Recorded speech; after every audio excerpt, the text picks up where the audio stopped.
que nos escutam nesse momento, sejam aí bem-vindos à nossa aula.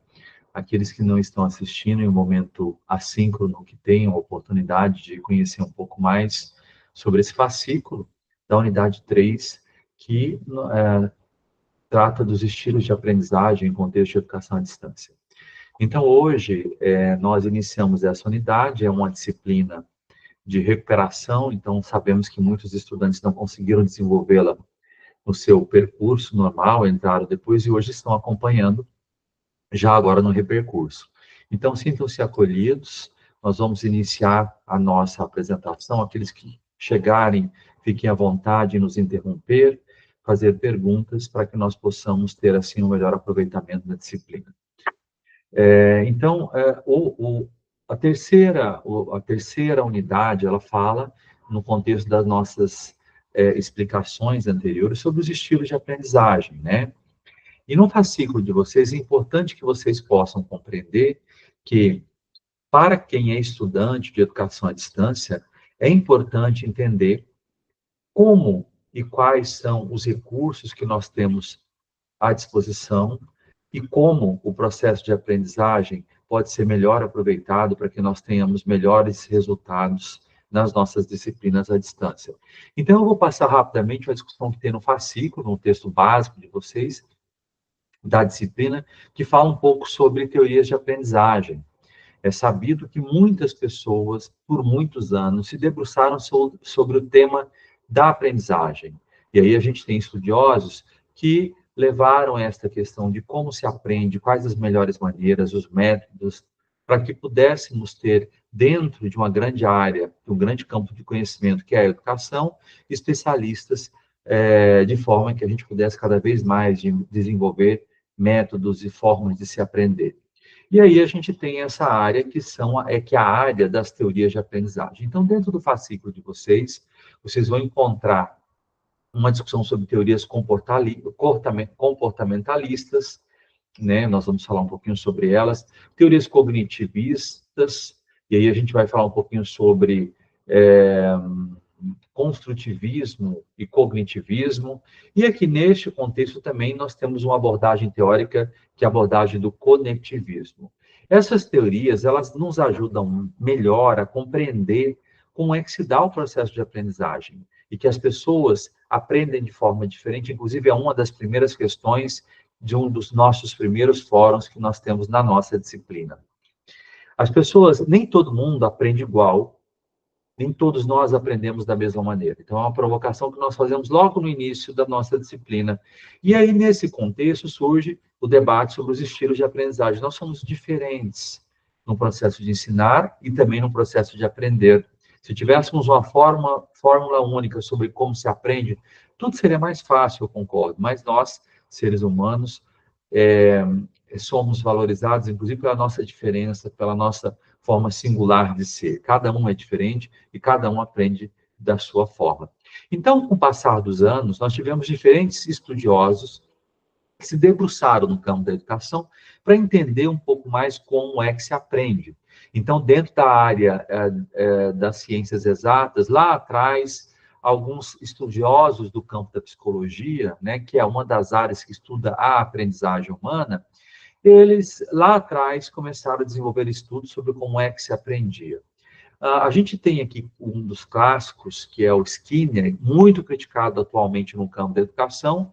Lá atrás ele trouxe uma contribuição, mas toda a ciência ela evolui, né? E a gente falou um pouco sobre ciência na disciplina de tecnologia educacional, e obviamente você tem todo esse debate sobre o progresso científico, o progresso tecnológico, quando a gente fala de ciência, e não é diferente no campo da psicologia, no campo da educação, e lá atrás, as primeiras correntes falavam um pouco sobre essa corrente na educação, que é a corrente comportamentalista. Skinner foi um desses teóricos chaves, ele tem uma grande influência sobre o aprendizado humano lá atrás, e aí ele considerava que o aprender é uma ação que, de alguma forma, vem ali pelas experiências que são conduzidas pelo ser humano. E ali ele tem, lá atrás, na sua teoria comportamentalista, na época se cria a tal da máquina de Skinner, Eles imaginavam que as pessoas aprendiam a partir de determinados condicionamentos, estímulos ou respostas. Ele desenvolve, inclusive, experiências no sistema prisional naquela época e cria essa teoria muito baseada na recompensa. Olha, eu te dou uma recompensa e você, para ter aquela recompensa, você aprende, né?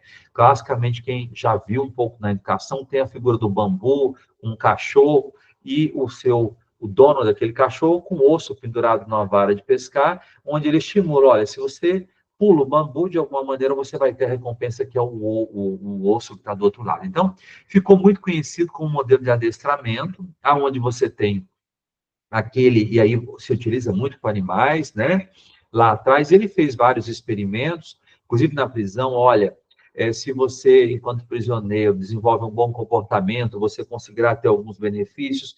E ali veio Skinner, naquela época, até onde ele chega, o momento que ele cria as máquinas de aprender, e ele cria um conjunto de instruções programadas para que as pessoas façam aquelas instruções e, no final, elas consigam ter algum resultado, alguma pontuação, alguma recompensa. E ali não havia, por parte do Skinner, uma preocupação com as habilidades internas do ser humano, e sim com as suas manifestações externas. E aí vem essa questão da recompensa, aprendizagem pela recompensa, né? E aí, naquela época, e quando a gente fala de educação, a gente está falando de comunicação, nós aprendemos por meio da comunicação, a gente tem muito no contexto de Skinner, né? Aqui vocês têm uma imagem nessa ilustração onde você tem o emissor e o receptor. Imagine que o receptor em algum momento possa ser o aluno, e ali tem uma troca de mensagem entre o professor e o receptor. E ali o professor dá uma instrução, uma orientação, e você tem que dar um feedback de aprendizagem para aquele professor, exatamente como aquele professor almeja, né? Então, ou seja, uma espécie de instrução programada. Eu te ensino a fazer algo, você vai me mostrar se você aprendeu aquilo que foi ensinado anteriormente. E ali o Skinner, na época, ele trouxe este debate até determinado momento. Houve uma aceitação daquilo que ele se colocava por meio de experimentos, mas com o passar do tempo, outros estudiosos mostraram que esse modelo baseado em recompensa, ele tinha algumas dificuldades de serem implementadas, né? Inclusive porque a recompensa é a centralidade. E aí, obviamente, a gente precisava pensar um pouco sobre esta motivação que precisa existir para que alguém venha aprender. Você precisa ter uma recompensa para alguém aprender. E aí você só vê aquilo que vem de fora para dentro. Mas o Skinner não observava que esse processo de aprendizagem ele era interno. Você precisava desenvolver algumas questões internas em relação ao indivíduo para que aquilo acontecesse. E aí vem outros teóricos, né? Na época de Skinner, falava-se muito do treino, treinamento, adestramento, se aprendia muito por repetição, muito por memorização, sequenciamento, instrução programada, ritmos de aprendizagem, né? E isso se repetiu e se repete muito hoje nos dias em que a gente tem a tal da instrução programada. Então, há uma crítica hoje, sobretudo no contexto da tecnologia, sobre este processo de aprender, baseado em recompensa, baseado em repetição, mas o mais importante do que a gente tem da crítica nesse momento, é que a gente tem uma imagem, é que o Skinner não via que a aprendizagem também era resultado de um processo interno do indivíduo, de uma reflexão que ele poderia fazer, né? Ou seja, ela vinha de fora para dentro.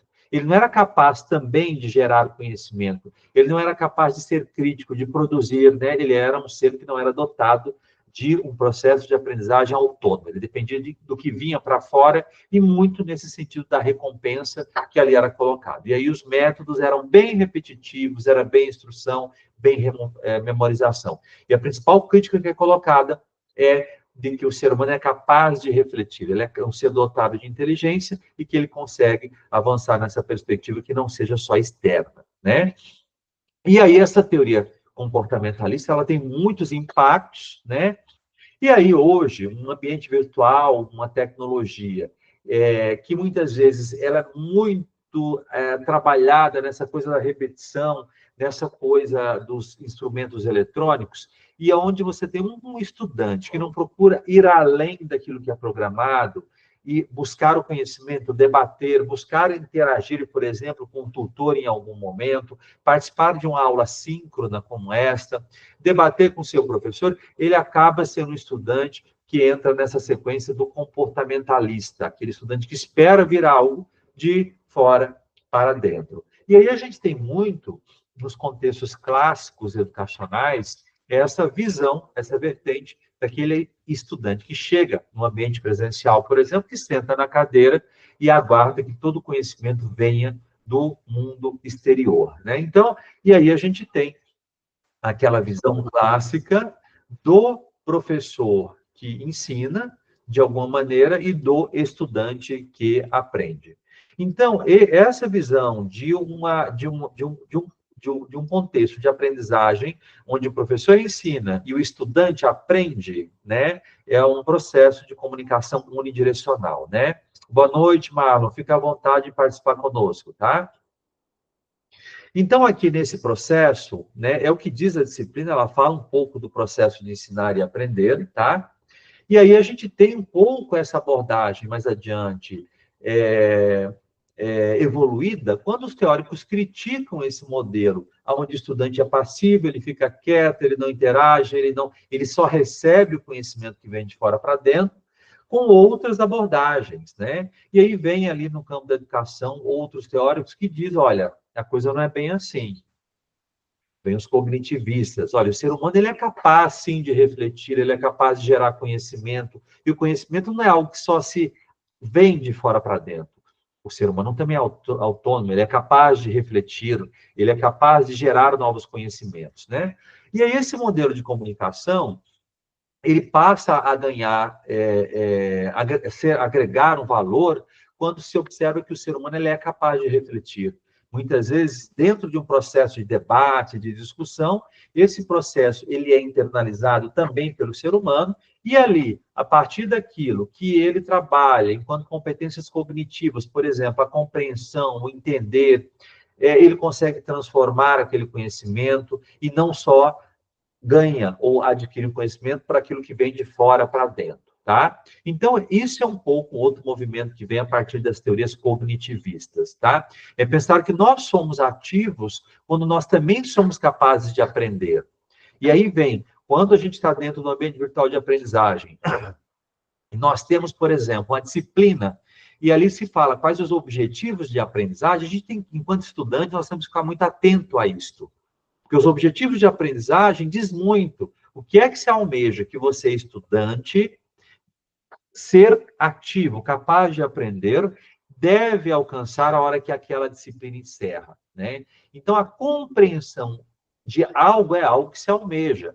A capacidade de se implementar algo pode ser algo que almeja. Uma disciplina prática, por exemplo, você implementar, mas também, muitas vezes, a gente pode querer, em algum momento, que você, enquanto ser ativo, do ponto de vista de uma abordagem cognitivista, é alguém que, de alguma maneira, também é capaz de ser crítico, de criticar algo, né? Ou você, enquanto ser ativo, na perspectiva cognitivista, é alguém que é capaz de analisar algo.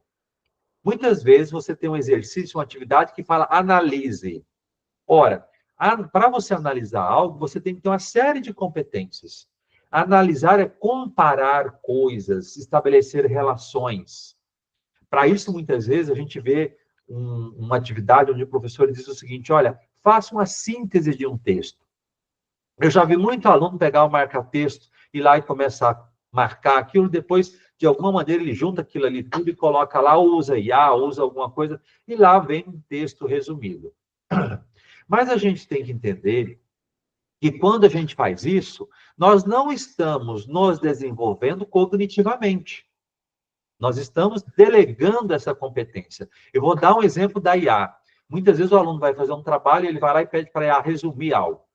Às vezes ele sequer tem um trabalho de ler aquilo que a IA resumiu. Alguns ainda leem, outros não leem. Olha a dificuldade que você vai ter depois. Você é o ser que é capaz de pensar, de refletir para chegar até lá. Mas o problema é que depois, quando você chegar no mercado de trabalho, você não vai ser capaz de explicar. E quando um professor pediu para você analisar ou resumir algo, é para que você lesse todo um texto, generalizasse aquele texto e, a partir dele, produzisse um conhecimento novo. Então, o que se quer não é que você seja capaz de juntar algo. O que se quer é que você, ser dotado de cognição, consiga ler tudo, resumir, entender aquilo que você resumiu, para depois você trazer a síntese daquilo. E, obviamente, quando se pede para analisar, muitas vezes pede você comparar coisas, né? Então, isso é pensar que nós somos pessoas que, quando estamos sendo colocados nessa perspectiva cognitivista, nós somos seres ativos que interpretamos, que produzimos conhecimentos, e isso vem de dentro para fora, e não só de fora para dentro, como dizia um pouco mais lá atrás o Skinner, tá? E são vários teóricos que falam sobre isso, e aí a gente começa a falar, lembrar muito dos objetivos nas disciplinas, né? E aí a gente tem que pensar que nós somos seres capazes de compreender, de transformar, de implementar algo, de avaliar algo, e uma das competências cognitivas mais importantes, criar algo novo. Hoje a gente fala muito da IA. IA cria coisas, ela dá uma juntada lá por meio de padrões e acaba reproduzindo algo, né? Utilizando princípios de redes neurais, etc. e tal. Nós, seres humanos, somos capazes de criar. Agora, para você chegar nessa competência mais avançada da nossa cognição, que é a criação, você tem que passar por etapas anteriores do processo de aprendizagem, como, por exemplo, a compreensão, o entender aquilo que você está fazendo. A avaliação, a comparação, a análise, síntese e assim por diante. Então, os cognitivistas, ele vem muito nessa vertente de que nós somos capazes de refletir, nós somos seres dotados de cognição, e assim a gente pode trabalhar. E aí, mais adiante, a gente tem lá no fascículo depois a discussão do construtivismo e do socioconstrutivismo. Essa abordagem, né, ela vem mais adiante, muito pautada na aprendizagem por meio da colaboração, né? Principalmente o construtivismo. Você tem ali todo um debate em cima do construtivista, e aí o construtivista ele começa a falar do meio, e o socioconstrutivista começa a falar desse processo de ensinar e aprender a partir das relações que nós aprendemos, nós temos uns com os outros, né? O exemplo que a gente tem na prática, na disciplina, é o tal do fórum. Fórum é a primeira atividade dessa disciplina. E aí eu vejo que muita gente vai lá e escreve no fórum. Mas olha o problema. O fórum é uma ferramenta que ilustra o socioconstrutivismo. O problema que nós temos, vou abrir o nosso fórum para ver se ele já melhorou um pouquinho, é a interação, né? O fórum, ele deve ser abstraído como uma ferramenta de que, de alguma maneira, ela é baseada nesse processo socioconstrutivista, que deveria se aproveitar muito o que um escreve em prol dos outros. Aí, veja bem, eu tenho várias contribuições maravilhosas aqui, mas só tem um comentário em cima daquilo que o Rudy Clay escreve. Todos foram lá, cumpriram a sua missão, responderam o enunciado do fórum na primeira questão, mas, problema, aqui a Mércia fez o comentário sobre o que ela tem a dizer sobre a disciplina, mas ninguém clicou aqui para responder um comentário. Aqui a gente tem a Juliana, tem o Iago, tem o Gabriel e tem o Eberson. Então, veja bem, o fórum ele é feito para abstrair como se estivéssemos em uma sala de aula de debate, onde um aluno discute com outro, alguém escreve, alguém comenta, alguém coloca um conhecimento novo e aí você vai completando como se estivéssemos em uma roda de conversa em um ambiente presencial. Aqui eu não estou vendo isso, tenho esperança que até o final da nossa disciplina, vocês que não fizeram isso, vão entrar nesse fórum e vão comentar, vão ler o que um ou outro escreve. Eu gostaria ainda, tenho esperança que vocês comentarão aqui um ou outro que foi escrito, tá? Então, quando a gente trabalha com fórum, a expectativa de quem abre uma atividade de fórum é essa expectativa da aprendizagem por meio da colaboração, né? Não se preocupa tanto em estruturar uma atividade, se preocupa na discussão, na reflexão e no compartilhamento de uma tarefa, na troca de ideias. Isso é um pouco o espírito de um fórum. E aí a gente tem essa corrente que evolui de cognitivismo, construtivismo, até chegar ali no socioconstrutivismo, né? E aí tem outras inúmeras abordagens, né? Então vocês veem que vários autores, vários estudiosos, cada um defende uma forma de se aprender. E aí ele diz, olha, existem várias explicações porque trabalhar com aprendizagem é um fenômeno complexo. Nós não somos todos iguais, nós somos diferentes. E aí a nossa riqueza, a nossa singularidade nos marca. E, ao mesmo tempo, Quando nós nos juntamos, essas riquezas, de maneira colaborativa, geram conhecimento. E aí, hoje, né, a gente vai ver que a gente, em tempos de cultura digital, em tempos de rede, em tempos de conexão, outros teóricos, aqui a gente tem o George Siemens, né, que é um teórico, ele e o Stephen Dawes, eles chegam lá e dizem o seguinte: olha, mas há uma outra discussão que se tem sobre como que se aprende, né? E aí vem ali uma abordagem, né, que é conhecida depois como conectivismo. O que é que o George Siemens e o Stephen Dawes dizem? Olha, eles são, primeiro, os idealizadores dessa abordagem, né, que ela é herdada lá a partir do que se discute no construtivismo, a partir dessa discussão que a aprendizagem se constrói a partir de ações, né, que são dadas ali em um ambiente, e trabalha essa coisa da rede. Então, hoje, é muito interessante as explicações que são dadas aqui pelo Stephen Dawes, pelo George Siemens, né, que esses autores, eles dizem o seguinte: aqui tem a figura da rede, que está ilustrada aqui para vocês, e aqui eles dizem: olha, você tem uma série de pontos de nós nessa rede, e aqui estamos nós em algum lugar dessa rede, né? E ali, hoje, o que se valoriza muito é a capacidade que nós, indivíduos, temos de aprender, né? O conhecimento está na rede, o conhecimento está na nuvem, né? Nessa grande nuvem tecnológica, né? E ali, o aprendizado, ele pode sim residir fora de nós, mas o conectivismo, ele se fundamenta na percepção de que essas mudanças ocorridas na sociedade, aí a gente tem a tal da cultura digital, elas são interligadas por dispositivos digitais, né? Elas também alteram o modo como as pessoas aprendem, uma vez que os novos conhecimentos são externos, né? Eles não são individualizados em termos de cada indivíduo. Ou seja, quando eu posso, inclusive, personalizar o meu processo de aprendizagem. Imagine aqui que a gente está trabalhando com trilhas e hoje você tem um problema. Seu problema é descobrir como é que se troca pneu de carro. Se você nunca trocou um pneu de carro, como é que você vai aprender aquilo? Olha, eu já vejo, você pode ir no YouTube, você pode buscar ali um texto, quer dizer, você vai e recorre à rede, e a partir ali desse aprendizagem que está fora de nós, de alguma maneira, dentro de uma rede digital, nós vamos nos conectando nesses pontos, e ali a gente começa a desenvolver a aprendizagem, e aí a gente tem a abordagem que é cognitivista, né? Assim, pensada por esses autores. Então, eles tentam explicar esse fenômeno em tempos de cultura digital, em termos de rede, e ali se colocam várias opiniões sobre esse processo de ensinar e aprender nas redes, né?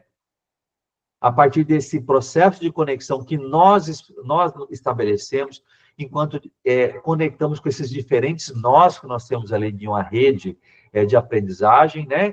E uma questão importante é que o aprendizado ele não vai residir lá nos aparelhos não humanos, pelo menos o aprendizado humano, né? Não o aprendizado da máquina, que é outra coisa que vocês vão ver no curso, lá na disciplina de inteligência artificial.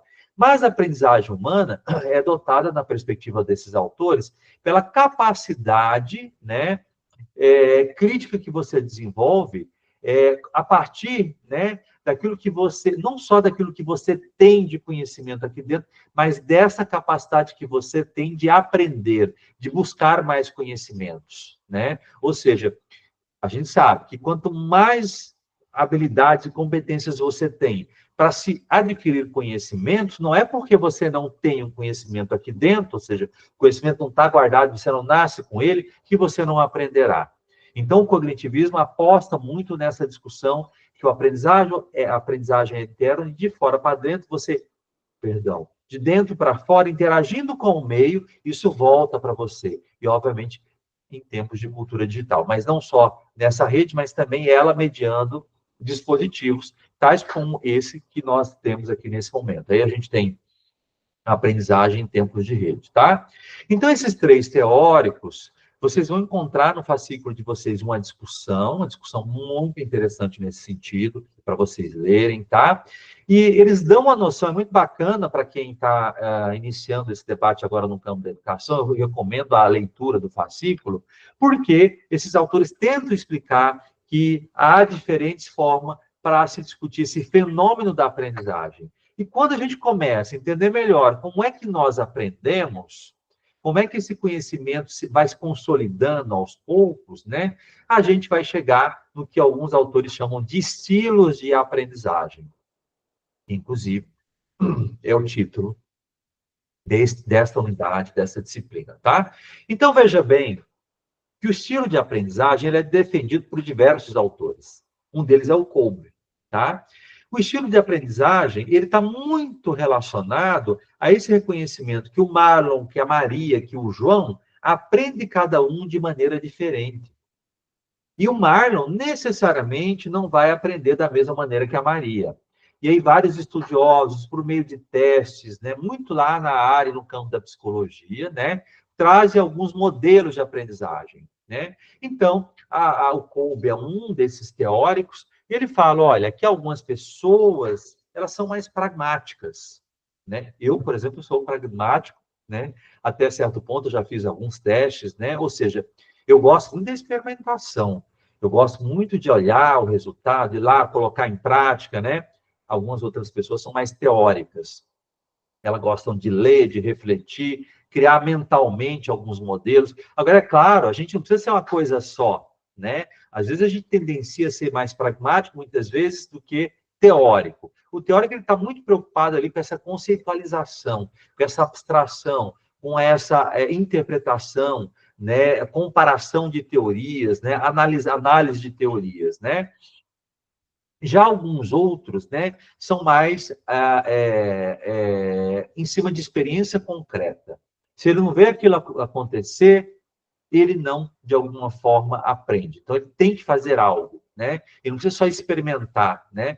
E aí você tem também os reflexivos, que eles trabalham com essa coisa mais do pensar, se ponderar, né? Na criticidade, no debate. Então, nós somos diferentes. E o Kolbe disse, e aí dentro do fascículo de vocês, a gente fala um pouquinho desses estilos de aprendizagem que são colocados lá, por Kolbe, mas o mais importante que ele traz, né, é esta variedade de estilos que tem de ser humano para ser humano. E ele diz, olha, é complicado você querer, em uma disciplina, imaginar que todo mundo aprende igual, né? As pessoas são diferentes, né? E depois a gente tem outros autores, como é o caso do Fleming, né? O Fleming, inclusive, eu coloquei lá na disciplina, tem o método VARC. O que o Fleming trabalha? Ele trabalha um método que é o VARC, né? Que é aqui tem a sigla aqui, e esse método, ele diz, é um teste, inclusive, tem ali para vocês fazerem o questionário, é a última atividade da disciplina, que ele diz o seguinte, olha, algumas pessoas aprendem mais de maneira visual, né? Ou seja, tem pessoas que preferem as informações providas de demonstrações visuais, descrições, elas gostam de utilizar listas, organizar esses pensamentos com listas, né? Para aprender algo, ela vai recuperando a informação. Imagine se eu pergunto para vocês, você lembra de quem foi o seu professor da oitava série? Aquela pessoa que é muito visual, ela guarda muita imagem. A tendência é ela ir recuperando uma imagem após a outra. O coleguinha que senta do lado da tua cadeira lá na oitava série, um fenômeno que aconteceu. Então, a pessoa mais visual, né? Ela fica muito focada no visual, né? Mas aí, se você tem é, é, é, a, a, a questão do visual, ela tem uma capacidade visual muito importante, por exemplo, ela não vai esquecer com facilidade aquilo que ela vê, mas às vezes ela é distraída por movimentos ou ações, né? E aí alguma outra coisa ali ela acaba não pegando aquela informação, não captando aquela informação sonora, e aí a gente vê que ela é extremamente visual. Agora já tem outros que são mais auditivos, eles aprendem mais com a audição. Eles gostam de ser providos por instruções faladas, eles gostam mais de ouvir. Preferem mais diálogos, discussões por meio de falas, né? Aí a gente tem algumas pessoas, até na aprendizagem de língua inglesa, tem um tal do podcast, tem gente que adora podcast. Ou tem gente que entra no rádio e gosta de ouvir o podcast. Tem gente que adora rádio, né? Então, aí a gente tem estilos, né? O podcast, ele vem muito para as pessoas que são auditivas, tá? E aí na internet, a gente tem tudo isso. Se a gente pensa na abordagem, na perspectiva conectivista, né, a gente pode se conectar a um nó lá da rede que tem um podcast, ou eu posso também trabalhar com vídeos de YouTube, porque eu sou mais visual e eu gosto de ver a coisa, né? E aí a gente tem as pessoas também que gostam de ler ou aprender escrevendo. A pessoa vai lá e lê, quem é que já faz isso? Eu, às vezes, faço isso também. Então, quer dizer, às vezes a gente tem um pouquinho de cada coisa, né? E algumas outras pessoas são sinestésicas, ela quer fazer, inclusive com habilidade sensório-motora, mexer os braços, né? Toque, movimento, interação, né? O pessoal que é da área de educação física, por exemplo, ele é muito sinestésico, né? Como é que eu ensino alguém a jogar futebol? Olha, é totalmente diferente. Eu não sou bom de futebol, não. Mas eu já tentei aprender futebol. Para aprender futebol, você tem que trabalhar com habilidades motoras, né?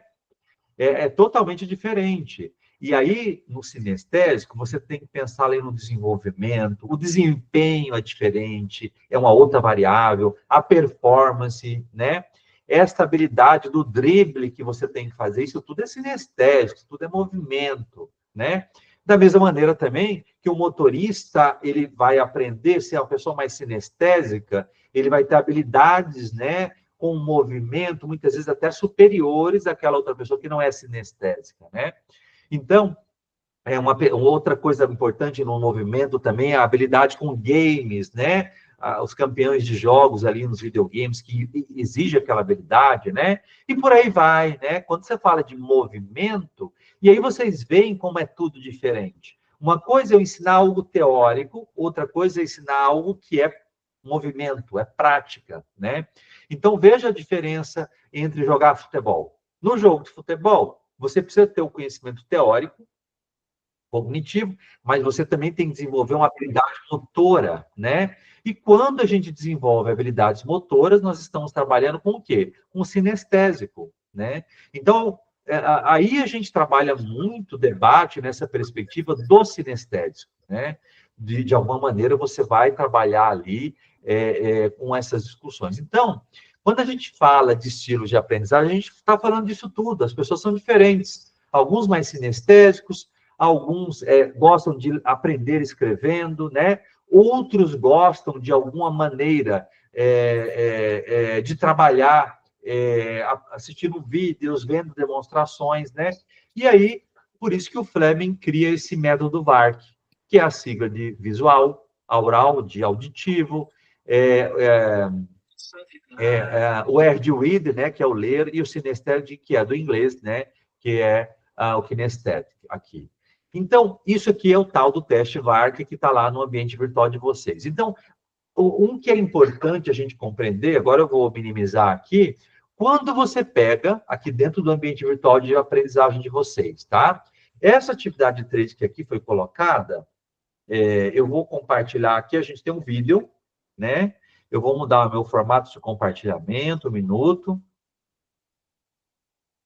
Que é a atividade da unidade 3.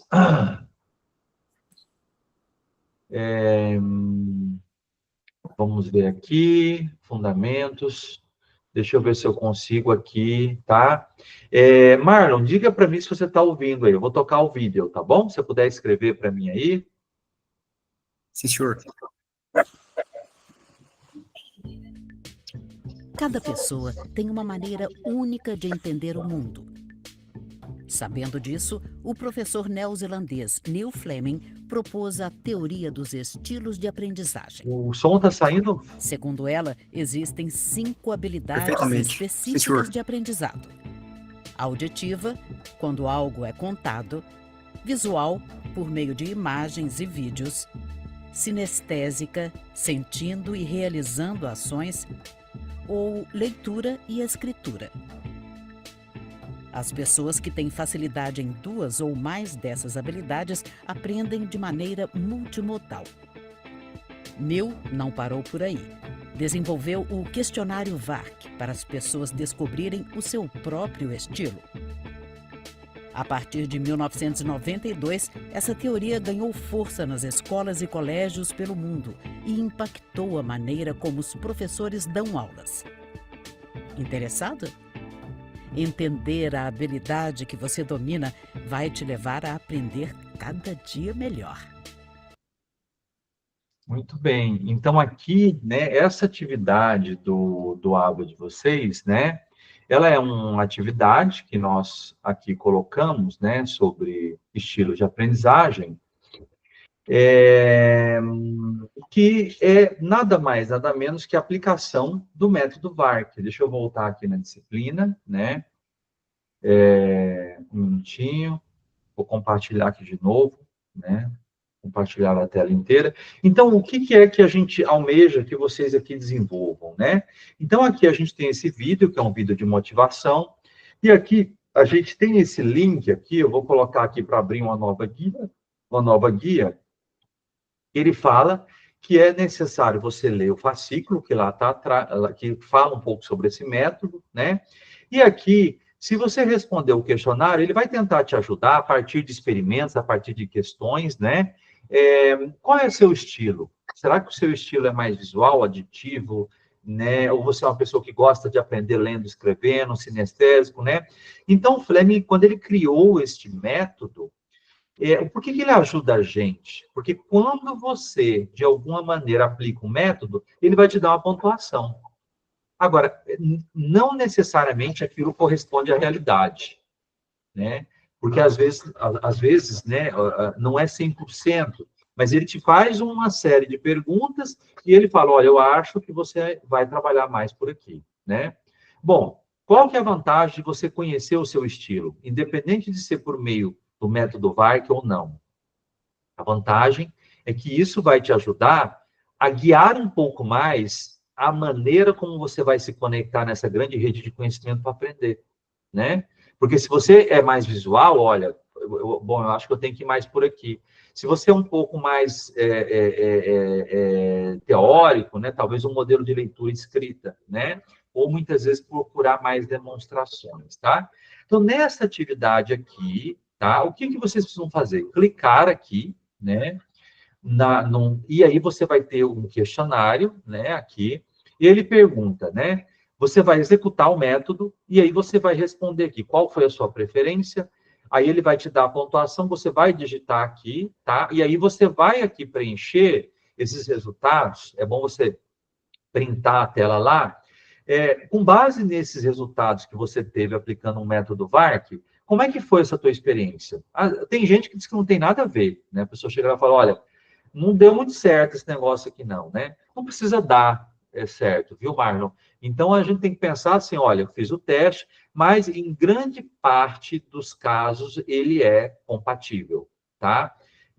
Mas não precisa ser totalmente compatível. Mas o que é importante aqui é você relatar aqui para a gente como é que foi isso. Será que deu 100%, 50% esse método? Se não foi, aí eu pergunto para você, você aplicou? Agora, pensa um pouquinho sobre como é que você aprende melhor. Será que é de forma visual? E, normalmente, você não tem uma maneira só de aprender, você combina elas, mas tem uma forma que você se dá melhor. Ela é preponderante entre as demais, tá? Então, essa atividade, ela é uma atividade mais para nos estimular a pensar que não tem só uma forma de aprender, e que nessa grande rede de conhecimentos a gente pode ir atrás de buscar meios diferentes, dispositivos diferentes, para que a gente possa chegar até este conhecimento, tá? Aqui, clicando aqui, você vai abrir o questionário, né? Que é o questionário VARC, né?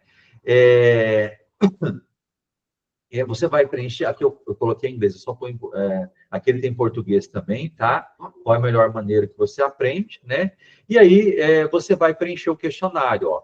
Aí ele vai fazer as perguntas aqui para você aplicar o teste. Aí é bom fazer com calma depois, leia com calma, aí vai lá até o final, mas é bom responder com bastante franqueza, porque isso te ajuda um pouco a ter um resultado melhor, né? E aí você vai até lá, e ele vai te dar um resultado, e você faz esta comparação, tá?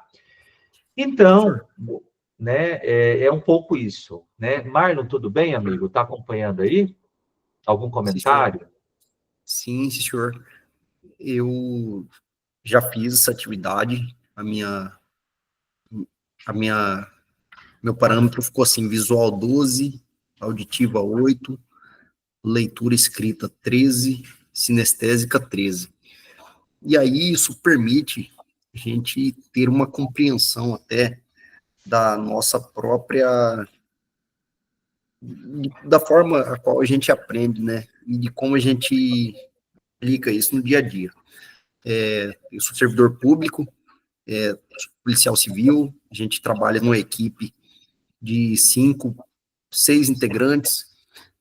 Ao longo do tempo, a gente foi implementando algumas metodologias de serviço, utilizando as ferramentas, né, do Google, do nosso e-mail funcional, são recursos comuns a qualquer conta Google, e a gente foi aprimorando, e aplicando esses recursos no fim do nosso serviço. E nisso, a gente vê que cada um acaba por ter uma habilidade no desenrolar do serviço, cada um tem uma facilidade com determinado assunto, com determinado procedimento, e aí a gente percebe, assim, o quanto as pessoas, elas têm diferenças, né, na forma do aprender. E o importante, que como a gente começa a trabalhar isso de forma recorrente, e o pessoal compreende, né, a proposta da produção colaborativa, porque a gente abre um documento, a gente coloca uns pontos ali para organizar a ideia, e aí as pessoas já começam na divisão de serviço, cada um escreve um pouquinho daquilo que foi coletado, né, pela equipe durante a investigação, e aí a gente conclui esse trabalho entregando um relatório, né, de uma diligência policial, de uma forma clara, objetiva, explicando os andamentos, como a gente conseguiu aquilo ali, e aí depois a gente formata esse trabalho, faz análise em frames, faz uma formatação, coloca o mais próximo possível, né, nas normas da BNT, e aí no final a gente entrega o trabalho e fica um produto bem elaborado, bem feito, onde auxilia na compreensão da dinâmica ali por parte do leitor. Muitas vezes, inicialmente, né, o escrivão, o nosso colega, em seguida o delegado, e aí isso é reportado, né, para outras esferas, para o Ministério Público, para o Fórum. Então, a gente percebe que as pessoas, elas têm essa diferença da forma de aprendizagem, porém, quando se é apresentado uma outra forma, e quando é apresentado uma outra forma, e quando se é trabalhado de forma constante, esse novo, ele acaba por se tornar algo comum, que a pessoa também, com o tempo, vai adquirir aquela habilidade de conseguir aplicar em outras situações. Então, eu achei muito interessante esse exercício, esse manual esse método VARC, né? Eu vou até ver se compartilho esse material com os colegas, e quem tiver o interesse para que faça também, faça a sua análise ali para verificar, e nisso a gente pode aprimorar, identificar cada vez melhor a forma que cada um tem uma maior afinidade, né, para um ensino e aprendizagem. Nossa, que legal, Marlon. Você consegue, o que eu estou vendo de interessante, você consegue abstrair, né, a aprendizagem, colocar no teu ofício, no seu trabalho, né, quanto isso é importante, né? Você é de que polo, Marlon? Você é qual que... Tangará da Serra. Tangará da Serra, que legal. E você trabalha na Polícia Judiciária Civil. Na Polícia Civil? É isso? Sim, senhor. Nossa, que legal. Há Muito 10 bom, anos. Não, inclusive, o seminário integrador, né? Eu acabei que eu fiz o trabalho sozinho. A nossa proposta de trabalho foi exatamente essa, da otimização de procedimentos de produção aplicados à investigação policial, onde, assim, a gente falou sobre essa produção colaborativa, a gente falou sobre um produto mais bem elaborado da investigação, sobre os recursos de nuvem que estão disponíveis, né, em nosso e-mail funcional, que é gerido pelo governo do estado, então tem toda a segurança cibernética. E também a gente falou dos nossos sistemas institucionais, que a gente tem que manter tudo atualizado. A nossa produção, ela tem que ser acomodada em nossos sistemas, e os nossos sistemas na base de dados, ele tem que ser devidamente atualizado, né, com nome, qualificação, telefone, endereço das pessoas, para que posteriormente, quando essas pessoas, como a gente trabalha com individualização, elas poderem serem localizadas por poucos comandos ali de buscas e checagens. Então, inclusive, eu sou entusiasta de tecnologia. Eu, assim, no primeiro e segundo semestre, eu acabei deixando algumas matérias para trás, mas agora no semestre para cá eu fiz a rematrícula em várias, né? Estou dando a devida atenção, assim, fazendo os exercícios e as avaliações. A nossa ideia é levar essa metodologia que a gente aplica aqui para a academia de polícia e transformar isso em matéria de ensino à distância e também levar isso para o presencial, Que porque é coisa algo que faz boa, né? diferença e venha colaborar, né, com o andamento bom Sim, andamento do serviço e uma melhor qualidade da produção da investigação. isso é muito legal. Você vai apresentar amanhã já esse trabalho? Se Nossa, senhor que legal. apresentar, Se eu tiver a oportunidade, eu dou uma passada lá, nem que seja virtualmente, vai estar as salas tá abertas, né? ótimo, ficarei, Mas parabéns, fiquei curioso, quero conhecer o trabalho seu, não, viu? é legal. E assim, Então, os indexadores do Google, os metadados, eles, mas eles facilitam de uma forma considerável a nossa busca por informações. nossa, Então, que legal. a gente deu um salto de qualidade, assim, sem sombra de dúvida, ao longo desses 2 anos e meio que a gente tem aplicado essa metodologia de serviço. Muito bom, eu quero conhecer. Eu fico muito feliz de vocês estarem avançando nessa área, né? É uma área importante e que aí o curso traga muitos frutos aí para vocês, né? Eu acho que tem coisa nova no que vem, tem muita coisa boa para acontecer aí no próximo ano. Eu não vou revelar algumas novidades, mas vocês estejam atentos, que eu acho que vem coisa nova depois para o curso, né? E eu fico muito feliz em saber que vocês estão conseguindo avançar, tá, Marlon? Parabéns, tá? E eu vejo que você conseguiu entender o espírito, né, e a importância da aprendizagem. Isso é muito bacana, viu? Fico Total. contente. É bom a gente falar com alguém que está conseguindo colocar no dia a dia, né, as Meu coisas, Deus, né? A gente fica muito feliz. Eu gosto muito, né, quando mostra que o que a gente está trabalhando aqui, todos os professores, está sendo útil, né? Então, parabéns, meu amigo.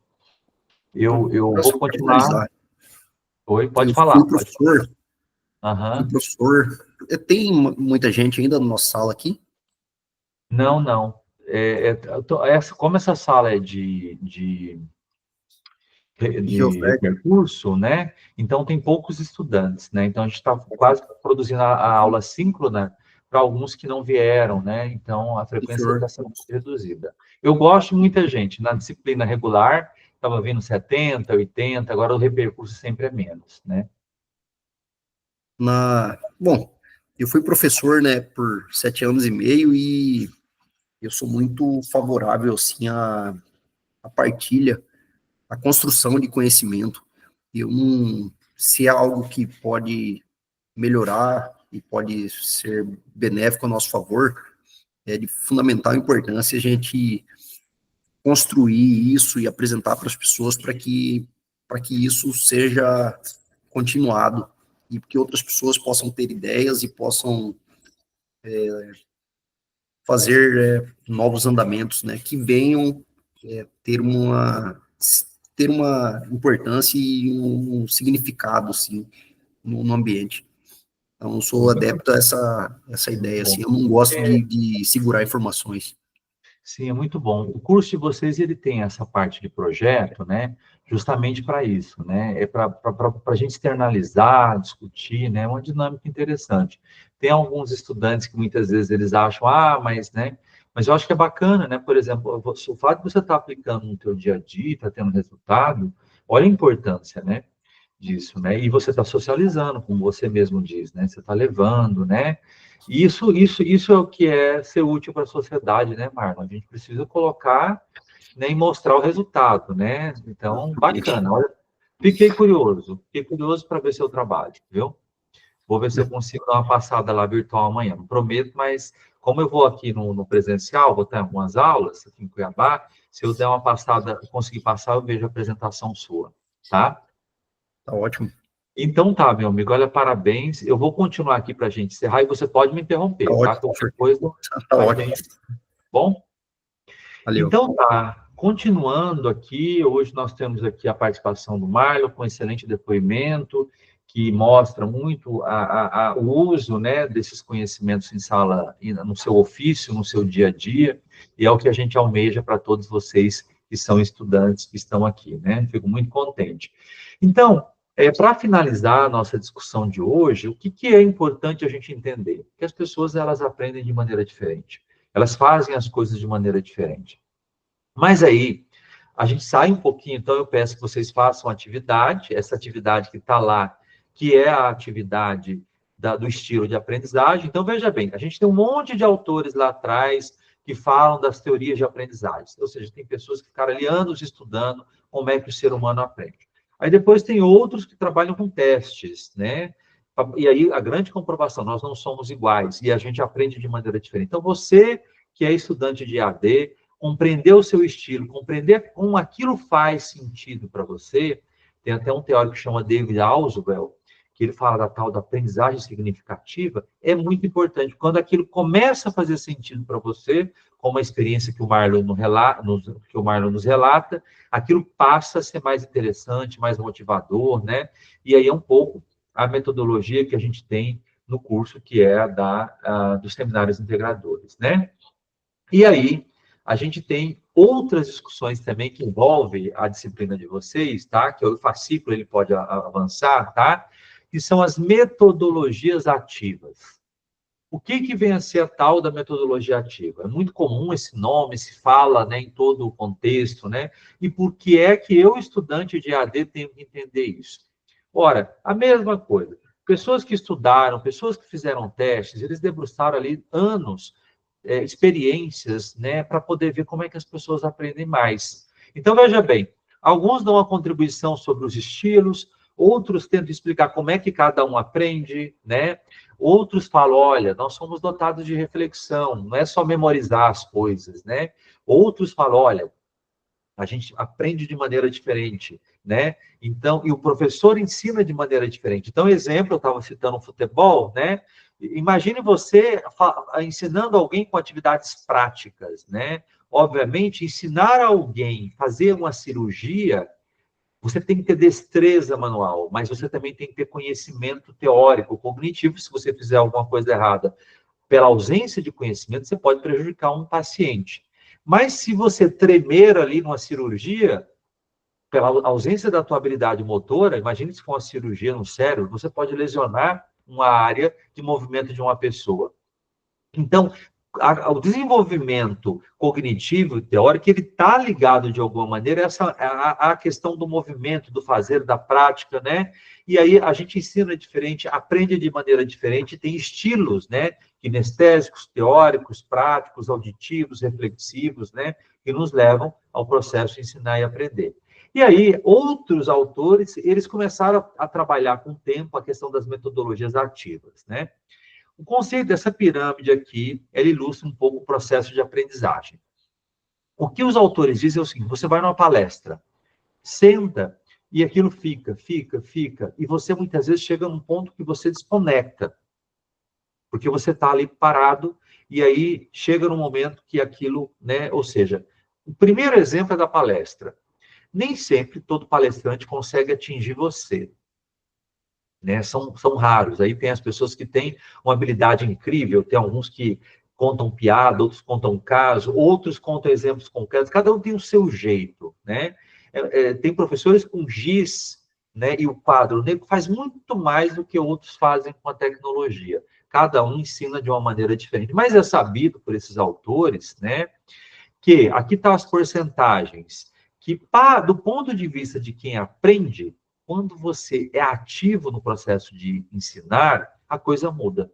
Um exemplo, quem não já deu aula para si próprio, olhando no espelho? Quem é que não tentou explicar alguma coisa? Quando você vai explicar algo para alguém, primeira coisa, você tem que entender o que você vai explicar, né? Você vai lá e lê um texto. Você lê aquele texto, tenta explicar aquele texto. Você vai colocar para fora. Para você explicar, não, peraí, não estou dando conta de... Deixa eu ver esse negócio aqui para eu entender direito. Né? Então, esse movimento de colocar para fora, de externalizar, te motiva a entender. Né?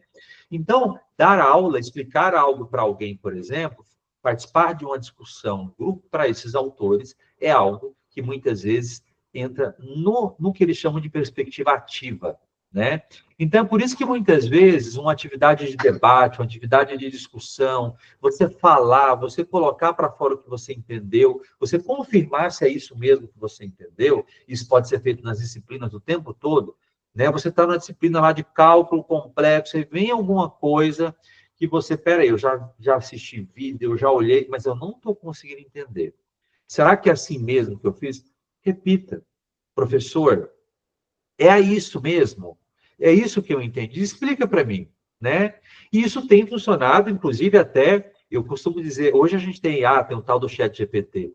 Você pode pedir para o próprio chat GPT explicar se uma coisa que você entendeu é aquilo mesmo. Ele vai tentar te fazer compreender.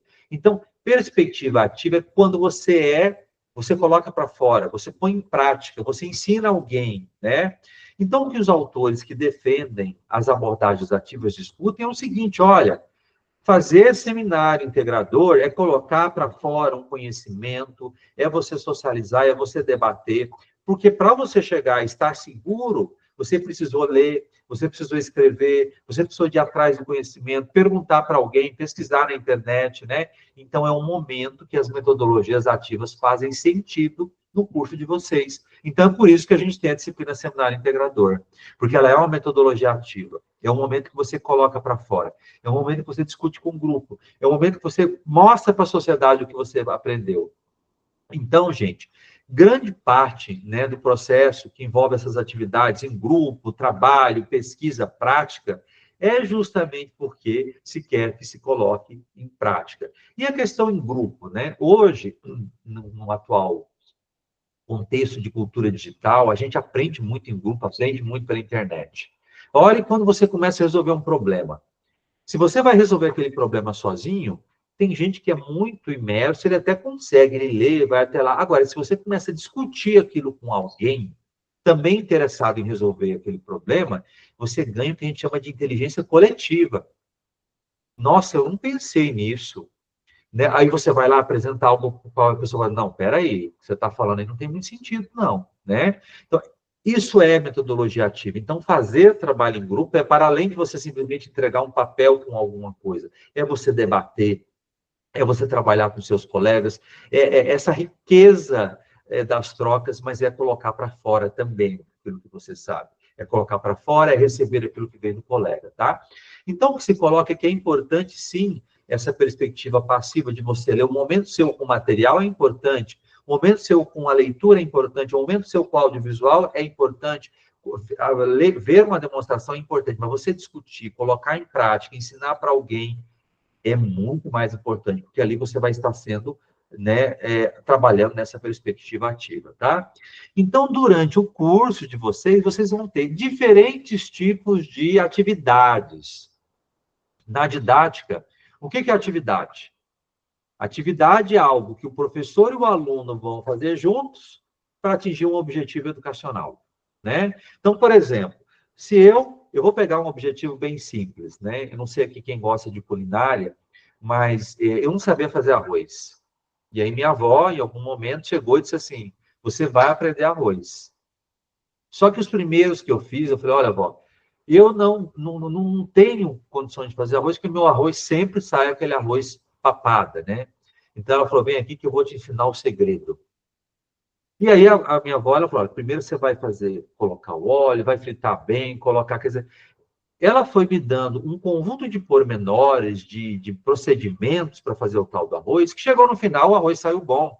Eu disse, olha, avó, eu nunca imaginei que ia conseguir ser capaz de fazer o arroz. Aí a gente tem nessa lição duas coisas. Primeiro, o objetivo. Qual é o objetivo da minha avó?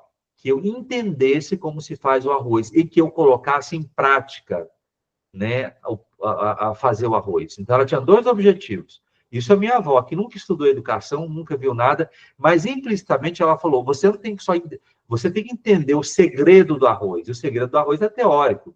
Ela teve que me explicar, e ela falou, para ficar muito bom, você põe o tal do alho, põe bastante alho, que ele vai ficar gostoso, né? Hoje, modéstia à parte, eu sei fazer um bom arroz, né? Mas graças ao quê? A uma avó que tinha um objetivo educacional. Eu estou brincando, viu, Marlon? Mas é um pouco isso. 3 conceitos educacionais importantes. Primeiro, objetivo. Segundo, que o que é o quê? Objetivo é aquilo que eu quero que o meu estudante seja capaz de fazer no final da minha lição, da minha aula, né? Ou seja, ele é capaz de fazer o arroz. E ele foi capaz de entender como se faz o arroz e de implementar, colocar em prática também. Isso é cognição e é também fazer, né? E aí, outro conceito muito importante também, método. Objetivo é uma coisa, né? O que eu quero alcançar. Método. É esse conjunto de procedimentos que a minha avó me ensinou para eu fazer o arroz. Então, no processo de ensinar e aprender, tem lá, o professor vai falar metodologia, o que você vai fazer? E aí vem o conceito de atividade. Atividade tem a ver com método, né? Esse processo, olha, Alexandre, você vai fazer assim, assim e assado. Atividade. Isso que é atividade, que é realizada para se chegar a um objetivo. E, por final, o resultado. O que tem que ser entendido como avaliação? O Alexandre sabe ou não sabe fazer um bom arroz? Se ele sabe fazer um arroz, parabéns, né? Então, uma disciplina, a pergunta que a gente tem é qual é o objetivo? A gente compreender que os seres humanos têm diferentes estilos de aprendizagem. Se a gente conseguir entender isso, fico feliz enquanto professor, porque eu tenho um objetivo. Qual é o método?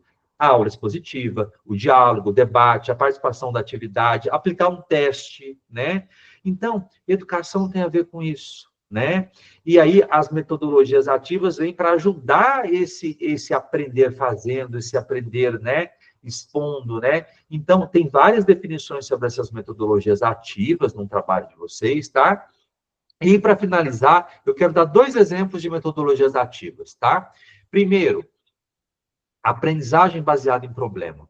Você dá um problema, você pega um problema e vamos discutir como é que resolve aquilo.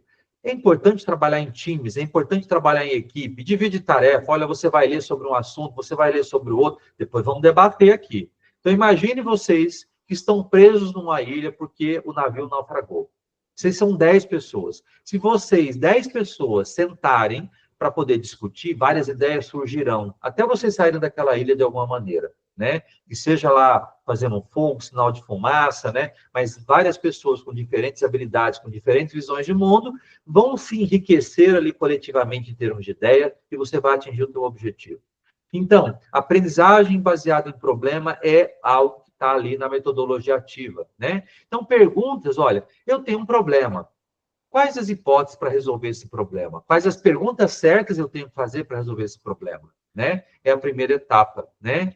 Aí a pergunta que você faz, é possível, né, solucionar aquele problema com aquilo que você sabe? O que é preciso saber para solucionar o problema? Você tem que pesquisar. Bom, você entendeu? Bom, quais as metas e as tarefas vão ser feitas? Vamos dividir aqui em grupo, em time. Se eu tenho 10 pessoas, né, vou dividir as tarefas.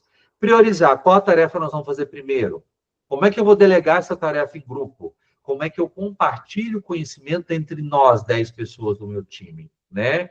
E aí, é a avaliação que se dá a isso. O problema foi solucionado, teve participação dos membros da equipe, podia ser melhor, quais foram os seus desafios e como é que você vai ter perspectiva futura. Esse é o espírito de um trabalho em grupo, né? Resolver problemas, apresentar soluções para a sociedade. Tudo bem? Tudo bem, Marlon? Tranquilo com a questão das metodologias ativas? Eu acho que tem a ver com o que vocês estão fazendo, né? na experiência de vocês, né? Faz totalmente essa disciplina, a gente tem que levar para a vida, para o cotidiano, sim, para a gente aplicar, né? Verificar como resolver demandas e problemas. Muito legal. Vou dar uma atenção maior assim, a esse material para conseguir replicar também, procurar replicar ele. No cotidiano, né? Muito bom, Marlon. Dá uma olhada. E aí, lá no material, aqui tem uma parte mais teórica que fala sobre isso, tá? E aí a gente tem lá no material também um debate sobre cooperação e colaboração, né? Existem, né? E é uma coisa que a gente trabalha até, eu trabalho também com ensino, e a gente tem muitas experiências com ensino, né?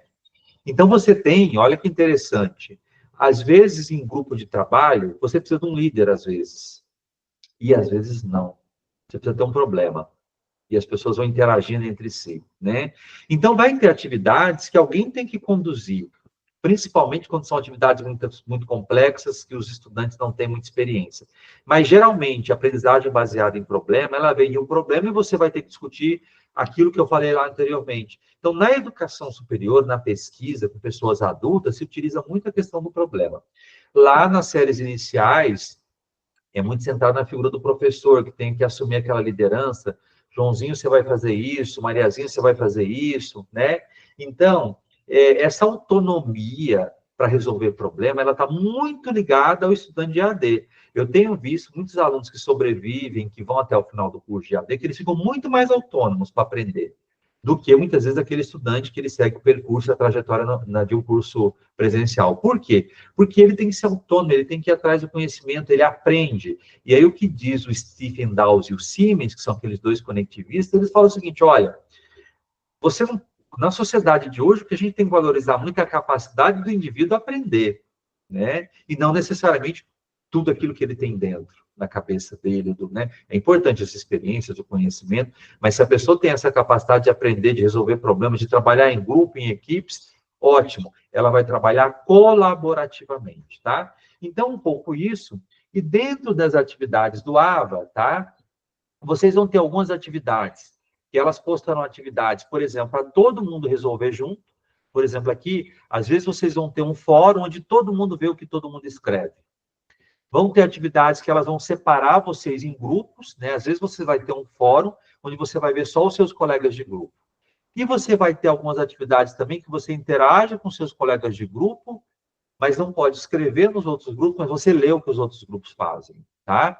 Então, o ambiente virtual de aprendizagem, enquanto plataforma, em alguns momentos, ele vai colocar vocês separados, ou às vezes vai colocar vocês tudo junto, né? Então, tem atividade que vocês vão sentir da seguinte forma, ó, ele vai colocar vocês tudo separado, depois o professor pode dar um comando para você ver o que os outros escreveram, e depois ele pode dar uma permissão para você escrever um grupo alheio também, naquele grupo que não é o seu grupo, grupo externo, né?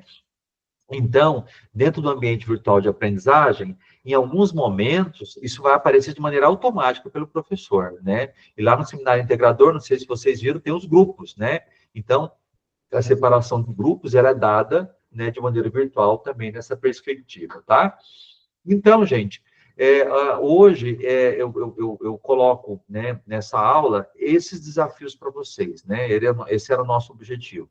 Né? Se a gente for ver lá dessa unidade, é ver e compreender que nós aprendemos de maneira diferente, que a gente tem várias abordagens de aprendizagem, que nós temos estilos diferentes de aprendizagem e que as metodologias ativas, elas exigem esse colocar, esse trabalho em time, que são competências no mundo educacional e organizacional, né? Trabalhar em grupo, trabalhar em equipe é competência que é exigida hoje nas organizações mais evoluídas, né? E isso fica aí como lição para vocês. A gente é um pouco da contribuição da experiência que a gente tem no fascículo, tá? E que a gente tem um pouco nessa disciplina. Então, a gente falou sobre diferentes questões, tá? Na nossa disciplina, que envolve uma pequena introdução aqui no método VARC, tá? E é importante também que na unidade 4, tá? Que vocês, na unidade 4 também, a gente tem alguns vídeos, tá? Para que, reportando e falando novamente sobre cada tela que a gente passou, aqui está gravado, o que é um ambiente de trabalho para quem está começando agora, tá? É importante que vocês assistam esses vídeos Depois que você assistiu o vídeo, você clica em sim, tá? A gente está falando um pouquinho sobre o AVA e as principais ferramentas aqui, tá? Que nós passamos durante a nossa disciplina. Então, são 5 ou 6 vídeos que eu gostaria que vocês assistissem, tá? Do ponto de vista da disciplina, aqui nessa parte 5. Ao responder sim, você já cumpre o objetivo dessa atividade também, que é explorar um pouquinho as ferramentas e a área de trabalho do ambiente virtual de aprendizagem de vocês, tá? Então, gente, é um pouco isso que essa unidade 3 coloca para vocês, que a nossa disciplina coloca para vocês, tá? Eu me coloco à disposição. Se vocês quiserem conversar comigo, mande uma mensagem, tá? Para ajudar em alguma coisa. Eu espero ter sido útil aí nessas 3 aulas assíncronas para quem não veio. Agradeço a presença aqui do Marlon, que foi aí uma pessoa muito participativa, tá, Marlon? E que a gente tem aí outras aulas mais adiante, outros encontros, né? Para avançar, tudo bem? Era isso, Marlon. Você tem algum comentário, né, que você queira fazer antes da gente finalizar? Eu perdi o prazo da primeira atividade da disciplina. Essa daqui, que é a primeira, deixa eu ver. Tá aberto, Marlon. Você pode fazer. Ah, não, peraí. Vencimento 31, domingo 31. Perdi por um dia. Depois que fui ver. Ah, é verdade. Eu vou pedir para reabrir, Marlon, porque a disciplina não terminou ainda. Eu vou até mandar uma mensagem para ele. Eu vou pedir para reabrir todas até o final, tá? Eu vou pedir para reabrir, tá? Muito bem lembrado, porque a nossa disciplina não terminou, não era para eles terem fechado. Eu achei que até tinha aberto, tá? Mas fique tranquilo, eu vou colocar todas elas até o último dia, tá bom? Muito bom. Senhor, tá ótimo. E aí eu farei novamente. Tá bom, tá? Então tá bom, meu amigo. A gente se vê, vou ver se eu dou uma passada lá no virtual. Excelente seminário integrador para você depois, tá? E a gente se vê aí nas próximas disciplinas, tá? Grande abraço. Ótimo, professor. Obrigado, senhor. Até a próxima. Um abraço.